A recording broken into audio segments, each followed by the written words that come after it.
आपको उत्तरकाशी में आई तबाही की 10 तस्वीरें दिखाने जा रहे हैं। बादल फटने के बाद उत्तराखंड के कई जगहों में हालात इस वक्त खराब हो चुके हैं।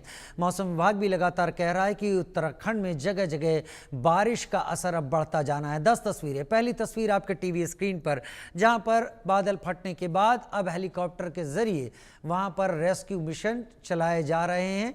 लोगों को लाया जा रहा है उन इलाकों से जहां पर वो फंसे हुए हैं या बुरी स्थिति में हैं।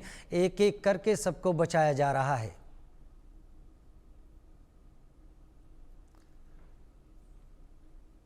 उधर उत्तरकाशी में बादल फटने की घटना के बाद से कई जगह से भूस्खलन की घटनाएं भी सामने आ रही हैं।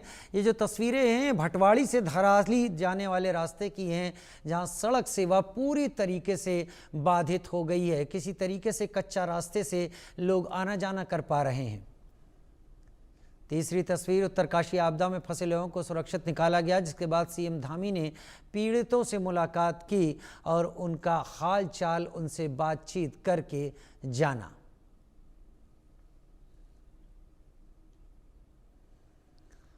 उत्तरकाशी में बादल फटने के बाद जगह जगह से भयानक तस्वीरें सामने आ रही हैं। हर तरफ सड़कें टूटी हुई हैं, सड़कें बाधित हैं।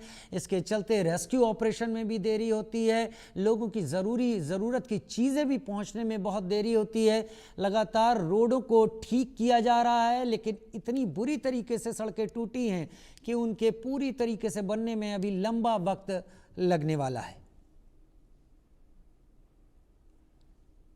उत्तरकाशी में फंसे लोगों को हेलीकॉप्टर की मदद से एयरलिफ्ट किया जा रहा है। तस्वीरें आप देख रहे हैं। जो लोग जख्मी हैं, जो लोग की तबीयत खराब है, उनको लेकर आया जा रहा है।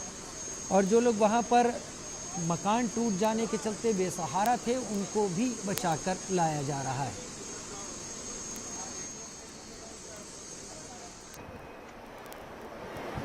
ये तस्वीर उत्तरकाशी के धराली से। पूरा घर मलबे में दबा हुआ है। बादल फटने के बाद इसी मलबे में लोगों की भी तलाश जारी है। घर के बेसमेंट पूरी तरीके से मलबे से पट गए हैं और कई घर तो छत तक मलबे में दब गए हैं। कई घरों का नामो निशान इस मलबे के अंदर है, तो कई घर तबाह हो गए हैं।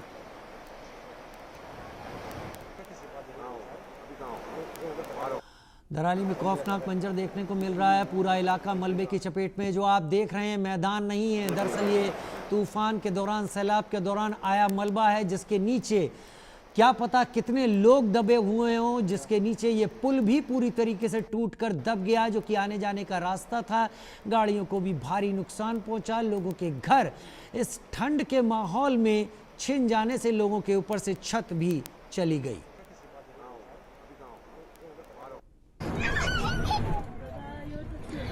धराली में कई लोग लापता हैं, साथ ही कई लोग अभी भी मलबे में दबे हुए हैं। हम लगातार आपको तस्वीरें दिखा रहे हैं कि कहां क्या कैसी स्थिति इस वक्त चल रही है।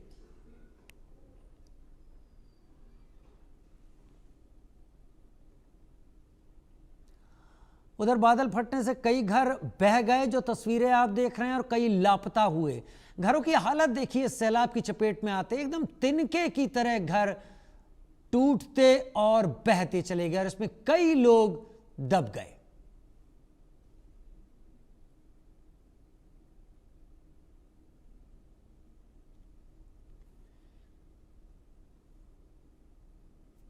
उधर टेरी गढ़वाल में लगातार हो रही भारी बारिश के बीच नरेंद्र नगर के पास एक कार भी मलबे में फंस गई है। हालांकि ऐसा लग रहा है कि कार में फंसे हुए लोग जरूर निकल चुके हैं, लेकिन कार को निकाला जाना संभव नहीं दिख रहा।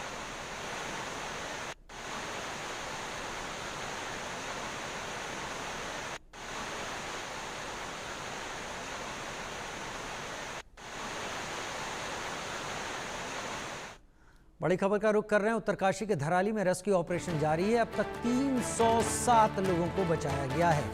सेना, आईटीबीपी, एनडीआरएफ, एसडीआरएफ की टीमें इस रेस्क्यू में जुटी हुई हैं, लेकिन अभी भी इस बात का पता नहीं है कि इस मलबे के नीचे कितने लोग दबे हुए हैं, जो दुर्भाग्य से इस सैलाब का, इस बाढ़ का और इस पत्थर की आपदा का शिकार हो गए। एनडीआरएफ के जवान इस वक्त आपको टीवी स्क्रीन पर दिखाई दे रहे हैं। खास विशेष प्रशिक्षित स्निफर डॉग्स के साथ ये मौजूद हैं जो कि मलबे में दबे लोगों को ढूंढ निकालेंगे। जहां एक तरफ धराली में युद्ध स्तर पर रेस्क्यू चल रहा है, वहीं आसपास का क्षेत्र बुरी तरह से प्रभावित है। ऐसे में बिजली, पानी, सड़क की कनेक्टिविटी की बड़ी समस्या सामने आ रही है। इंडिया न्यूज़ की टीम भटवाड़ी के इलाके में पहुंची, लोगों से बात की। देखिए, जो है उत्तरकाशी के भटवाड़ी क्षेत्र में है और यहाँ से करीबन 40 किलोमीटर से 35 किलोमीटर का बीच में जो है धराली का क्षेत्र है। और क्योंकि रास्ते मार्ग जगह जगह बाधित हैं, तो हम यहाँ जानना चाह रहे हैं कि यहाँ पर आसपास का क्षेत्र जो है भटवाड़ी का, यहाँ पर क्या लोगों को समस्या है। भाई साहब, आप यही रहते हैं? जी, मैं यहीं रहता हूँ सर। क्या ये पूरी घटना हुई, उस कैसी सूचना आपको मिली और क्या कुछ पता चला? सर ऐसा हुआ कि हमको सूचना मिली है कि क्षीरगंगा में, धराली में जो है, धराली में वो आपदा आ चुकी है और इसमें पानी, गंगा में पानी बढ़ने वाला है। और जिससे वहाँ का पानी बढ़ने से हमारा जब बहुत सारा ये नुकसान हुआ है और हमारा मंदिर, घर और दुकानें वगैरह, व्यवसाय यहीं पे। तो भाई साहब, इस समय जो है बिजली पानी की जो है बाधित चल रहा था, अभी इस समय क्या स्थिति है? बिजली और पानी का थोड़ी बहुत कनेक्टिविटी हो चुकी है। आज तीसरा दिन है, बिजली पानी सुचारू हो चुका है। पानी तो नहीं हुआ, लेकिन बिजली और इंटरनेट, मतलब टावर वगैरह कर लो। हम और से बात करना चाहेंगे। भाई साहब, आप थोड़ा आगे आ जाइए। हम जानना चाहते हैं सभी लोगों का क्या कहना है इस पर। बिजली पानी कैसे, कितने घंटे आता था, अब कितने घंटे आ रहा है? अभी तो बिजली तो कल से स्टार्ट हुई है बिजली आनी जी। अभी तो फिलहाल बिजली और पानी तो अभी तक स्टार्ट ही नहीं है। पानी 2 दिन हो गए अभी पानी को, पानी नहीं है अभी। तो पानी की पूर्ति कैसे करते जब नहीं आया? तो यहीं से लाते हैं आगे से, न देर से, मतलब सारों से बंद है। हो रही है टैंकर की व्यवस्था बोली है? हाँ, बोलिए ऊपर। सिंचाई विभाग भी? जी, जल संस्थान। तो आया आपके पास टैंकर अभी तक? अभी तक तो नहीं है। कब बोली थी आपने? अभी 2 दिन हो गए करीबन। पानी की तो स्रोतों से पानी ला रहे हैं। ये स्रोत जो बता रहे हैं आपको, यहाँ से कितना दूर है? यहाँ से तो काफ़ी दूर है, ऊपर जहाँ पे पानी सप्लाई होता है वहाँ से पूरे। पीने का पानी अभी तो 1-1.5 किलोमीटर आ गया है। अच्छा, तो ये मतलब 1-1.5 किलोमीटर है। कैसा रास्ता है, सीधा रास्ता है या खड़ी चढ़ाई है? संजय श्रीवास्तव हमारे सहयोगी इस वक्त लाइव हमारे साथ ज्यादा जानकारी के साथ जुड़ गए हैं। संजय, फिलहाल इस वक्त क्या स्थिति है? उत्तरकाशी की बात करें या आसपास की बात करें, क्या स्थिति है? देखिए, कहने में कोई गुरेज नहीं है कि इस समय देवभूमि उत्तराखंड आपदा का प्रदेश बन चुका है। अगर हम बात करते हैं चमोली में, वहां पे बद्रीनाथ जाने का रास्ता बंद हो चुका है। हम बात करते हैं रुद्रप्रयाग की, केदारनाथ जाने का रास्ता बंद हो चुका है। हम बात करते हैं उत्तरकाशी की, तो उत्तरकाशी में इतनी बड़ा आप तराली ही है। अगर हम बात करते हैं पौड़ी में, तो पौड़ी में तो जो सैलाब आया है सीधे घर में घुस गया है। तो अब ये इस समय जो स्थिति इस प्रदेश की है, एक जगह का पता चल रहा है, वहां पे रेस्क्यू ऑपरेशन शुरू हो रहा है, वहां पे रेस्क्यू ऑपरेशन खत्म भी नहीं हो रहा है कि दूसरी जगह से आपदा का समाचार मिल रहा है। तो ये इस समय आपदा में जो प्रभावित लोग हैं, उन्हें कैसे रेस्क्यू किया जाए, कैसे बचाया जाए, और दूसरी तरफ उन्हें कैसे राहत कैंप तक पहुंचाया जाए, उन्हें कैसे राहत दी जाए। क्योंकि न बिजली है, वहां पे बिजली की कटौती हो चुकी है, पानी पीने का नहीं है, रास्ता टूट गया है, खाने का सामान नहीं पहुंच पा रहा है। केवल एक रास्ता है, जो हेली सेवा, जिससे आप कह सकते हैं कि जिसके माध्यम से रेस्क्यू करके लोगों को बचाया जा रहा है, और दूसरी तरफ उसी के माध्यम से उनको खाने पीने की, दवाओं की चीजें पहुंचाई जा रही हैं। लेकिन मुख्यमंत्री खुद मैदान में उतरे हैं, मुख्यमंत्री खुद चीजों की मॉनिटरिंग कर रहे हैं। वह सुबह, मतलब कल भी और रात भी उत्तरकाशी थे, आज पौड़ी थे। दूसरी तरफ चीफ सेक्रेटरी यहाँ पे सचिवालय में सारे अधिकारियों को, सभी विभाग के अधिकारियों को बैठा करके समीक्षा बैठक कर रहे हैं कि कोई बड़ी दुर्घटना ना हो। लेकिन अब सोचना यह है कि जिस तरह से ये आपदा आई है, उससे कितनी जल्दी राहत मिल सके, लोगों को कितनी जल्दी बचाव हो सके उनका, और कितनी जल्दी उनको सही वापस पुनः उसी स्थिति में लाया जा सके जिस स्थिति में आपदा आने से पहले थे। आपने देखा अभी, अगर हम धराली की बात करते हैं, तो धराली में आपदा आने के बाद जिस तरह से लोग वहां घूम रहे हैं, जो जानने वाले लोग थे वह वहां पहुंचे हैं, और जो आसपास थे, सबसे महत्वपूर्ण है, लगभग कहने को तो 3, 4, 500 लोगों को वहां से रेस्क्यू किया गया है। लेकिन वह ऐसे लोग थे जो आसपास फंसे थे, जो गंगोत्री में फंसे थे, जो यमुनोत्री में फंसे थे, जो हरसिल में फंसे थे। लेकिन इस आपदा में जो ऊपर से सैलाब आया है, उस सैलाब और मलबा के नीचे जो दबे हैं, अभी उसका कोई अनुमान नहीं लगाया जा सकता और न अनुमान लगाने की स्थिति में है। तो उन्हें कैसे बचाया जाना है, उसको लेकर के मुख्यमंत्री की सेना से भी बात हुई, एसडीआरएफ से भी बात हुई है। उसको किस तरह से, क्योंकि वहां पे मशीन का उपयोग नहीं किया जा सकता, वहां पे कोई आधुनिक तकनीकी आप अगर उपयोग करना चाहते हो तो नहीं हो सकता। अगर उपयोग हो सकता है तो केवल मैन पावर का, आदमियों के द्वारा किसी भी तरह मलबे को हटा करके अंदर जो लोग बचे हैं उन्हें निकाला जा सकता है। क्योंकि जो वह सैलानी, अधिकतर सैलानी है, अधिकतर श्रद्धालु हैं, जो यात्रा के दौरान वहां पे रुके हुए थे, होटलों में रुके हुए थे, तो उनका संख्या, उनका नंबर बताना भी मुश्किल हो रहा है। इसलिए शासन प्रशासन ये तो बता पा रहा है कि कितने लोग लापता हैं, वह उस आधार पे बता रहा है जो वहां पे गांव की स्थिति है। जी। लेकिन वहां पे होटलों में कितने लोग थे, जो ये होम स्टे है उसमें कितने लोग थे, जो आउटसाइडर्स से कितने फंसे हैं, उसका अनुमान लगाना मुश्किल नहीं, नामुमकिन लग रहा है। जी, बहुत धन्यवाद मेरे साथ जुड़ने के लिए, इस जानकारी के साथ संजय आपका। और अब आगे उत्तरकाशी में हमारे सहयोगी शुभम कोटनाला पहुंचे, वहां से एक रिपोर्ट देखते हैं। जिस तरह से थराली में पूरा हादसा हुआ है, उसके बाद से लगातार कनेक्टिविटी आसपास के क्षेत्रों में भी कहीं ना कहीं बाधित है।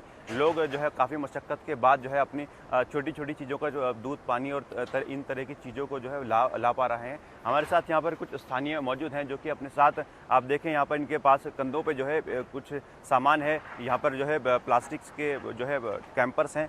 क्या कुछ चीज़ें हैं इसमें? दूध है सर। अच्छा, कहाँ से इसको ला रहे हैं? इसको ला रहे जी हम उधर से बारसू से, पीछे जंगल से आ रहे हैं जी, गुज्जर है हम। अच्छा जी। तो कितना दूर होगा यहाँ से? यहाँ से लगभग हमारा डेरा जी 14 किलोमीटर होगा। 14 किलोमीटर जी। तो ये 14 किलोमीटर का जो ये रास्ता दिखाई दे रहा है अभी, जो यहाँ पर भूस्खलन हुआ है, तो ये कितना सही है और कितना खराब है इसमें? ये तो बहुत खराब है सर, ये यहाँ से भी खराब है, थोड़ा आगे से पूरा खराब ही है, कहीं ठीक है कहीं खराब है सर, बहुत दिक्कत है। तो आप रास्ते के जरिए आ रहे हैं, जब खराब है कैसे आप आ रहे हैं? आ रहे हैं सर, अब मजबूरी, अब ये काम ही हमारा, धंधे यही है, इसके बिना काम ही नहीं हमारा चलता, पेट कैसे पालेंगे, इसे छोड़ रहे हैं। अच्छा, इसमें दूध बताया आपने? जी, दूध है इसमें सर। अच्छा, आपकी डेयरी है कहीं वहाँ? ना भैंस है, हम गुज्जर है जी, परमिट है हमारा। अच्छा जी। अच्छा, भाई साहब आप भी साथ में ही हैं? जी। अच्छा, कितना लीटर दूध लेके जा रहे हैं यहाँ से? ये 40 है सर। 40? जी। अच्छा, तो कौन सा रास्ता आपने अपनाया, क्योंकि ये तो खराब रास्ता दिखाया जा रहा है? हम जी जंगल से आ रहे हैं शॉर्टकट में। पाला से बारसू होते हुए शॉर्टकट आ रहे हैं हम पपड़ घाट के लिए। बीच से रास्ता खराब है मेन रोड का, वैसे बारसू से पपड़ घाट तक गाड़ी आ रही है। अच्छा। वहाँ तक हम आए, हमारे पास गाड़ी नहीं थी, हम तो पैदल ही आए सर। अच्छा। गाड़ी का टाइम, गाड़ी बस आती थी सर्विस, वो रुक गई। अच्छा। आ नहीं पा रही वो। अच्छा। हाँ, तो अब उठा के लेके आना पड़ रहा है। तो जो आप जंगल के रास्ते आ रहे हैं, तो वो भी कहीं ना कहीं रास्ता खराब ही होगा, लगातार पत्थर और मलबा गिर रहा है? खराब तो है सर, कहीं पर जगह पत्थर आ रहे हैं, कहीं जगह पानी है। अच्छा जी। अच्छा, ठीक है। तो जिस तरह से आपने सुना कि यहाँ पर जो है ग्रामीणों को भी काफ़ी मशक्क़त का सामना करना पड़ रहा है, तो कहीं ना कहीं स्थिति हम समझ सकते हैं कि कितनी नाजुक स्थिति है इस समय। देखने वाली बात है कि आगे किस तरह से चीज़ें रहने वाली है। अपने वीडियो जर्नलिस्ट सुमित रावत के साथ मैं शुभम कोटनाला, उत्तरकाशी, उत्तराखंड। धराली आपदा पर प्रभावितों से मिले हैं सीएम पुष्कर सिंह धामी। पीड़ितों को हर संभव मदद का भरोसा दिया। ये कहा कि हम संकट की घड़ी में पीड़ितों के साथ हैं, प्रत्येक व्यक्ति को सुरक्षित निकालना हमारी प्राथमिकता है।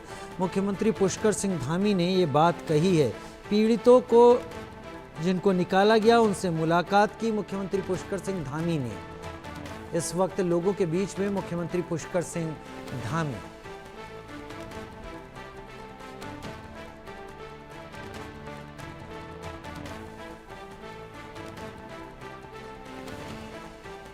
संकट की घड़ी में हम पीड़ितों के साथ हैं। सभी महिलाएं वहां पहुंची हुई हैं जिनके घर तबाह हुए, जिनके परिवारीजन इस आपदा का शिकार हुए, वो सभी इस वक्त मुख्यमंत्री पुष्कर सिंह धामी के पास।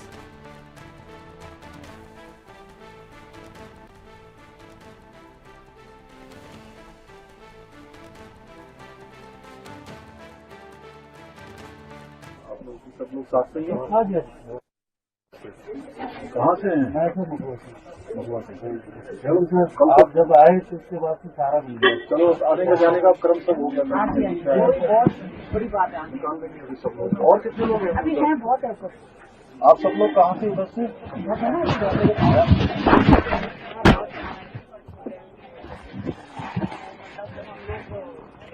होटल में थे तो कभी ये सब हुआ था लैंडस्लाइड में, कुछ हमारे होटल के आगे पूरा ये मलबा वगैरह भर गया था। फिर हम लोग वो देखे और तुरंत निकल गए, हमारा बैग पैक करके। धराली में थे आप लोग उस समय? उसके जस्ट बगल में एक होटल में। और फिर मतलब बैग पैक करके निकल गए और आर्मी के कैंप में आ गए, रेस्क्यू कैंप में। फिर वहाँ पता चला कि सिर्फ हमारा होटल बचा, बाकी सब रह गए। एक और आ गया था, 2 आया था ना। आप 2 बार आए? उत्तरकाशी के धराली में बादल फटने की घटना ने भारी तबाही मचाई। पानी के तेज बहाव के साथ आए मलबे में नदी किनारे बसा पूरा गांव जमींदोज हो गया। देखते देखते चंद सेकंड में बाढ़ और मलबे ने पूरे इलाके को ढक दिया। मानसून के सीजन में पहाड़ों पर भारी तबाही है। उत्तराखंड के पौड़ी और बाकुंडा में भी बादल फटने से तबाही हुई। बादल फटने के साथ ही लैंडस्लाइड की घटनाओं से भी लोग दहशत में हैं। क्या ये आने वाली भारी तबाही का संकेत है? बादल फटने और लैंडस्लाइड की घटनाएं आखिर क्यों बढ़ रही हैं? जलवायु परिवर्तन क्या इसके जड़ में है? क्या प्रकृति से इंसानों की छेड़छाड़, प्रकृति से इंसानों का खिलवाड़ मानव जाति के लिए खतरा बनता जा रहा है?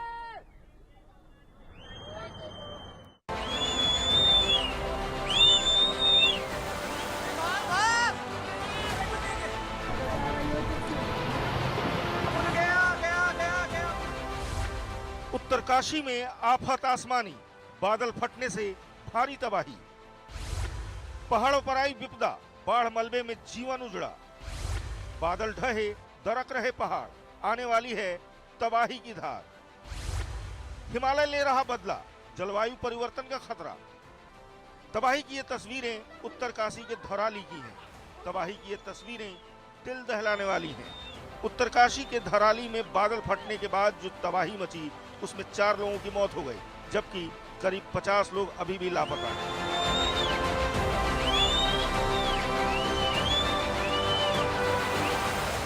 पहाड़ पर बादल फटने के बाद तेज रफ्तार से नीचे आए बाढ़ और मलबे में घर तिनके की तरह बह गए।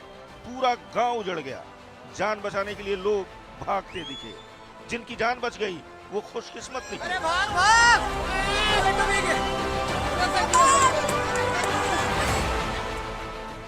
हिमाचल के मंडी में भी भारी बारिश के बीच फिर से बादल फटने की घटना हुई। रात को बादल फटने से आई पानी की तेज धार में 2 मकान ढह गए। लोगों ने दहशत में पूरी रात गुजारी। पहाड़ों पर मानसून की बारिश आफत लेकर आई है। भारी बारिश के चलते पहाड़ दरक रहे हैं। पहाड़ी राज्यों में लैंडस्लाइड लोगों के लिए जानलेवा बनती जा रही है। मंगलवार रात चंडीगढ़ मनाली नेशनल हाईवे पर लैंडस्लाइड के चलते पहाड़ों से बड़े बड़े चट्टान सड़क पर गिरने लगे। लैंडस्लाइड की वजह से हिमाचल में 500 से ज्यादा सड़कें बंद हैं। उत्तराखंड के पौड़ी में भी बादल फटने की घटना हुई। गुरासी गांव में भारी मलबे में दबकर 2 महिलाओं की मौत हो गई। कर्णप्रयाग में पहाड़ ढहने से बद्रीनाथ नेशनल हाईवे बंद हो गया। धराली में बादल फटने की घटना को लेकर वैज्ञानिकों ने ग्लेशियर लेक आउटबर्स्ट फ्लड की जताई आशंका। ग्लेशियर के टूटने से आई बाढ़ से तबाही की आशंका। आईएमडी के किसी स्टेशन से धराली में बादल फटने की घटना रिकॉर्ड नहीं हुई। हर्सिल घाटी और गंगोत्री के बीच स्थित धराली में राहत और बचाव का काम जारी है। 135 से ज्यादा लोगों को रेस्क्यू कर सुरक्षित स्थानों पर पहुंचाया जा चुका है। रेस्क्यू ऑपरेशन में इंडियन एयरफोर्स के हेलीकॉप्टरों को लगाया गया। उत्तराखंड सरकार ने राहत और बचाव के लिए 20 करोड़ रुपए जारी किए हैं। सिर्फ 30-35 सेकंड में धराली में पहाड़ी बस्ती तबाह हो गई। इस घटना के बाद कई सवाल खड़े हो रहे हैं।